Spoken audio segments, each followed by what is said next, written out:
Hey guys, welcome back to another one. So today what I'm going to be doing for a garage to trapping shed is we're going to get this all cleaned up and set up for trapping season.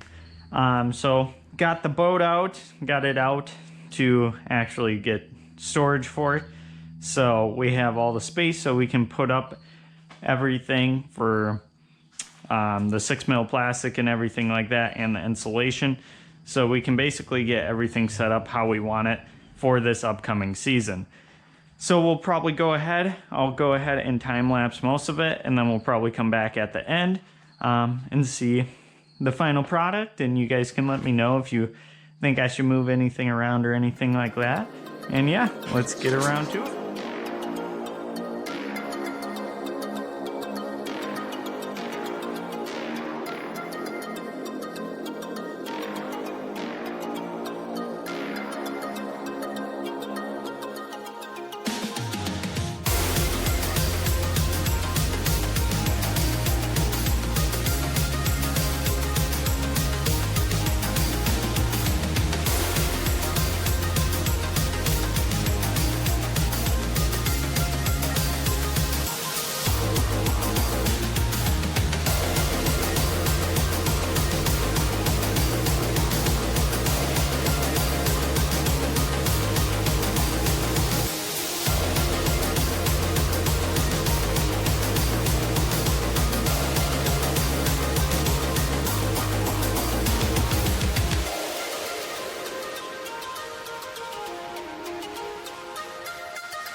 Alright guys, so as you can see, we got it mostly set up, got all the 6mm plastic up, and then got most of the stuff organized, everything put up top that we're needing. And other than that, we still have a couple things that I need to organize and go through. Most likely going to take the bike down and put it on the other side once season comes around, but for now I'll probably just leave it hanging there, and then we'll move it later.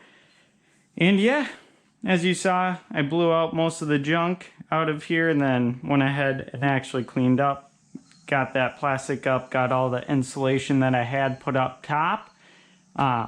As I know that it's not going to be completely 100% effective up there, it will help with the heat rising with this plastic, and then with all of that insulation and material up top, it should help slow it enough that it'll keep the heat in here pretty well with that big propane heater. Then also we'll probably get some other heat sources as well. As you see, we have a heat lamp or heat light over there, which will help as well keep those hides drying nice and evenly. And yeah, we'll just kind of cut through it through the season. If we need to add more, we can definitely, or if it works just fine, we'll probably just leave it. And with that in mind, since we're not going to be here for that many seasons, it's not worth it to completely go all out, as I said in the previous. So this is really good for also if maybe it's like your parents' place. You can't really do that much construction on your parents' place because they don't want you to. 6 mil plastic is very easy to do. As you see, I did all of this with just a staple gun and just something to cut it. So like a box cutter, or scissors, or whatever you got. And yeah, you can basically just get a nice surround of it. And then the main thing at this point is going to be the ground. Since I don't want stains and stuff like that, I'll probably just keep looking around for free vinyl flooring or something of the sort. Or if we have to, we can always put plastic down in those areas, most likely underneath the flushing beam. That way we can clean it up really well. Or you can use cardboard, that works as well, but since we have extra, we can definitely use that. Or we can also put some underneath the actual stretchers where they're going to be drying right up there, since they'll probably have a little bit of drippage, maybe not a lot, but just so it doesn't stain the floor or anything like that.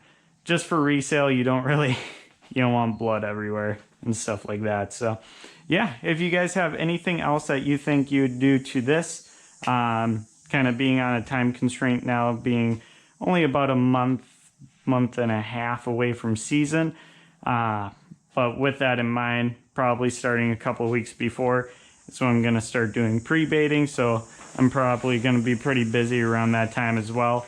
Then, as you can see, this is the other side of it, so everything's nicely laid up top, doing all I can to keep that insulation. Ran out of staples. I need about 3 more, and this will actually overlap this one, so this is where you'll actually enter. As you can see, it has a nice about 3 inches overlap for it, and then it touches the ground, and it has probably 6 inches of it touching, so they won't have any airflow down there. And then I'll probably staple up the sides as well, just to try to hold in that heat and everything, as this side's not going to be insulated at all. As you can see, there's gaps everywhere. Even with the doors closed, there's gaps everywhere. Once snow falls and stuff like that, it'll actually help me keep this place insulated even more, because it'll cover up those gaps and stuff like that. And then I'm not too worried about getting that propane poisoning or anything like that.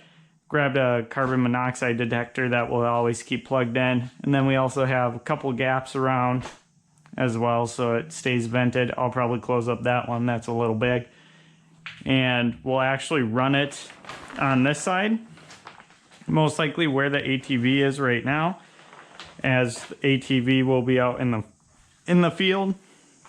And we'll leave this open, so then it naturally pulls in heat into there, and it kind of keeps all the noxious gas out here where it can vent freely throughout all of this space. So you get the good but not the bad part. And then in case it does actually have too much of it come in here, it'll detect it and it'll let us know.